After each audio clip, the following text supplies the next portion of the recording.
Hello दोस्तों, आज का डिक्टेशन आनंद मासिक पत्रिका से होने वाला है, जो कि 3 अलग-अलग स्पीड 80 शब्द प्रति मिनट, 100 शब्द प्रति मिनट और 120 शब्द प्रति मिनट की गति से डाला जा रहा है।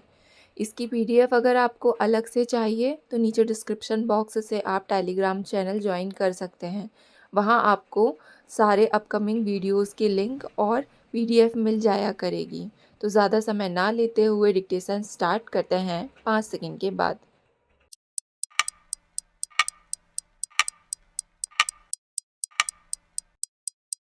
सभापति महोदय, अब परिवर्तन का समय आ गया है। सिंचाई लाभ कार्यक्रम में 900 करोड़ रुपए लगाकर तेजी लाई जाएगी। ऋण सुविधाएं बढ़ाना, कृषि उपकरण और खादों के लिए आर्थिक सहायता में बढ़ोतरी, छोटे और सीमांत किसानों पर विशेष बल, ग्रामीण आधारभूत विकास निधि को सुदृढ़ करना, अति आधुनिक कृषि में निवेश को बढ़ावा देना तथा कृषि उद्योग को प्रोत्साहन देना इस वर्ष के बजट प्रस्ताव की मुख्य विशेषताएं हैं। योजना बनाना एक बात है तथा इसे क्रियान्वित करना अलग बात है। यह दुर्भाग्य की बात है कि वे भारत में दो भिन्न भिन्न योजनाओं को चलाने का प्रयास करते हैं। व्यवहार्य निगरानी तंत्र को स्थापना और पंचायत राज्य और सहकारिता आंदोलन के जरिए उत्तरदायित्व सुनिश्चित करना वचनबद्ध भूमि के समान है। लगभग एक दशक पहले इस देश में बुआई किए जाने वाला सकल क्षेत्र लगभग 18.5 करोड़ हेक्टेयर था।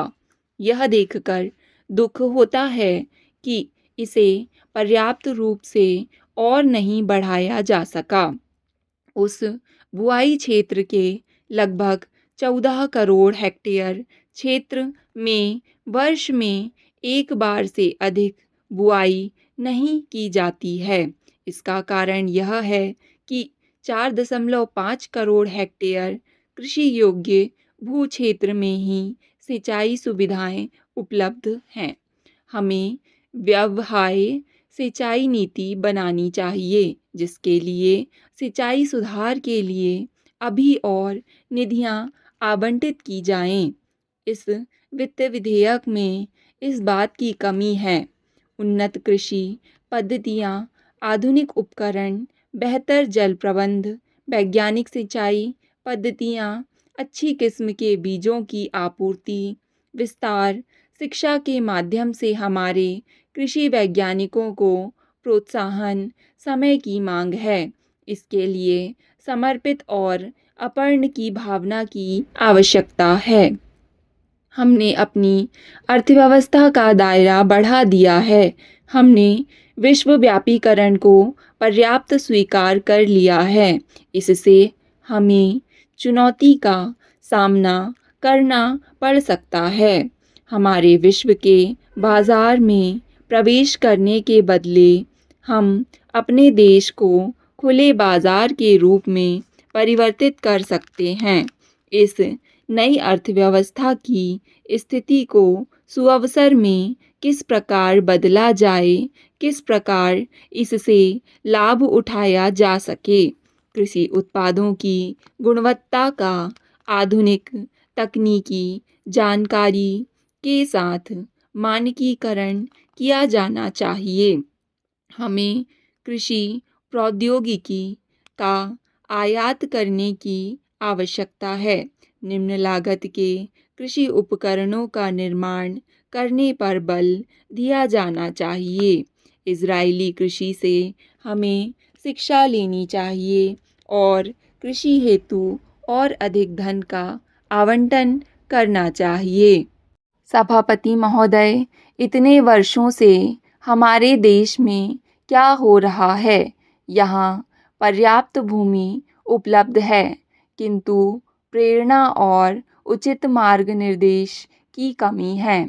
अब हमें सामान्य न्यूनतम कार्यक्रम के माध्यम से नया मार्ग मिल गया है। मुझे पूरी आशा है कि इस वर्ष 2500 करोड़ रुपए की अतिरिक्त सहायता से ग्रामीण आधारभूत विकास निधि को काफ़ी सहायता मिलेगी। राष्ट्रीय कृषि क्रांति लाने हेतु यह हमारी आवश्यकताओं की पूर्ति करेगी। सिंचाई लाभ कार्यक्रम में 900 करोड़ रुपए से तेजी लाई जानी चाहिए। मैं यह सुझाव देना चाहूँगा कि इसमें और वृद्धि की जाए। कमांड क्षेत्र विकास कार्यक्रम पर विशेष ध्यान दिया जाना चाहिए। जल विज्ञान विशेषज्ञ यह अनुभव करते हैं कि उन क्षेत्रों में अतिरिक्त कार्य करने से भूतल क्षमता में वृद्धि की जा सकेगी। इससे अत्यधिक आधुनिक सिंचाई पद्धति आदि जैसी विशिष्ट जल प्रबंध तकनीकों को व्यवहार्य बनाया जा सकेगा।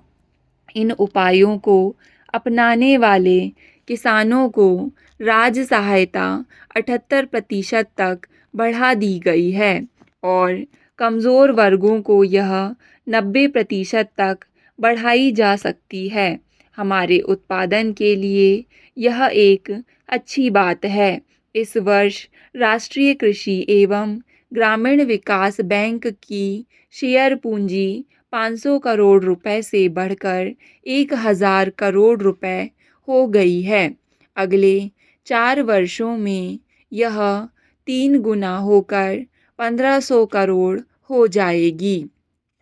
सिंचाई के लिए विद्यमान नहरों के संरक्षण की, खेतों को हरा भरा रखने और नहरों के रखरखाव के लिए अधिक कार्य और धन की आवश्यकता है।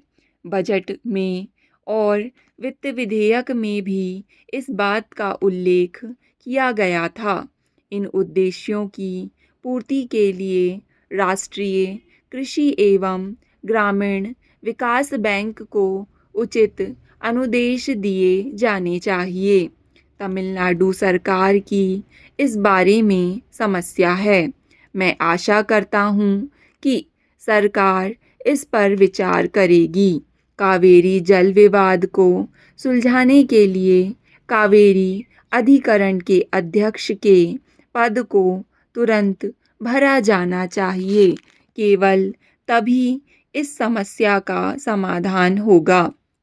तभी हम तमिलनाडु में कृषि विकास का संवर्धन कर सकते हैं। छोटे ट्रैक्टर खरीदने के लिए सभी किसानों को राज्य सहायता देने की इस वर्ष की घोषित की गई योजना का स्वागत है। मैं वित्त मंत्रालय को सुझाव देना चाहूँगा कि इस योजना को सभी प्रकार के कृषि औजार खरीदने के लिए भी लागू किया जाना चाहिए। कृषि प्रयोजनार्थ भारी ट्रैक्टर खरीदने के लिए भी राज्य सहायता उपलब्ध कराई जानी चाहिए। विश्व का इतिहास साक्षी है, जिस जिस समाज में सामूहिक चेतना का ह्रास हुआ उसे बुरे दिन देखने पड़े, अर्थात उसकी प्रगति अवरुद्ध हुई। उसे राजनैतिक पराधीनता सहनी पड़ी। उसके सामाजिक जीवन में विकृतियों का समावेश हो गया। इसलिए सामूहिक चेतना समाज की प्रगति के लिए अनिवार्य है। केंद्रीय समाज कल्याण बोर्ड पिछले कई दशकों से लगातार अपनी गतिविधियों के द्वारा समाज को सचेत और जागरूक बनाने के लिए प्रयत्नशील है। आज सामाजिक मुद्दे और सामाजिक विकास की गतिविधियां चर्चा के केंद्र में हैं, तो उसका एक बड़ा कारण वह चेतना है जो बोर्ड ने अपने कार्यक्रमों के द्वारा समाज में विकसित और निर्मित की है।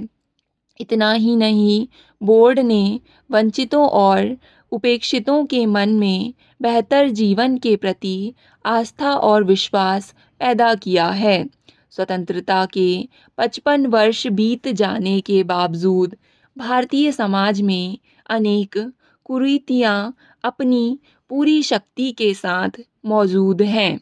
इन सामाजिक विकृतियों के विरुद्ध जनसाधारण को सचेत बनाने का बीड़ा केंद्रीय समाज कल्याण बोर्ड ने चेतना पर्व में उठाया है। चेतना पर्व के दौरान जनता को सामाजिक समस्याओं से भी परिचित कराया जाएगा। बेहतर समाज बनाने के लिए प्रेरित करने वाले कार्यक्रम सभी जगह में आयोजित होंगे। डिक्टेशन पसंद आए तो वीडियो को लाइक तथा चैनल को सब्सक्राइब ज़रूर करें। धन्यवाद।